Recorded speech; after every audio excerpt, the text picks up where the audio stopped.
আমাদের সামনে কিছু শোনাবে।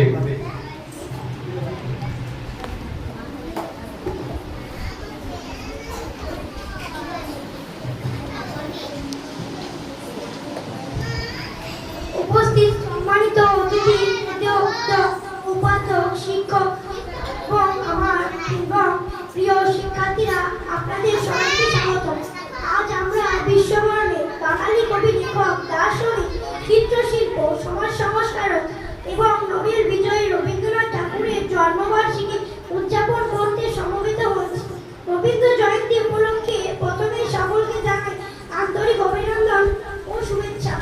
1868 সালে 7 মে বাংলা ক্যালেন্ডার হিসেবে 568 সালে 25শে বৈশাখ কলকাতার জোড়াসাঁকো ঠাকুর পরিবারে রবীন্দ্রনাথ ঠাকুর জন্মগ্রহণ করেন।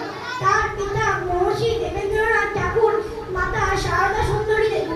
তার পিতা ছিলেন একজন প্রখ্যাত বাঙালি সমাজকারক। ছোটবেলা থেকেই কবি একটি বদ্ধ কক্ষে পড়াশোনার ক্ষেত্রে মন বসত না। জোড়াসাঁকো ঠাকুর বাড়িতে বা কলকাতার বাইরে পারিবারিক বাগান বাড়িতে প্রাকৃতিক পরিবেশে মধ্যে ঘুরে বেড়াতে বেশি স্বচ্ছন্দ বোধ করতেন। 1901 সালে তিনি পশ্চিমবঙ্গের শান্তিনিকেতনে ব্রহ্মচার্য সংঘ প্রতিষ্ঠা করেন, যা পরবর্তীকালে বিশ্বভারতী নামে পরিচিত হয়। তিনি ছিলেন তার সময়ে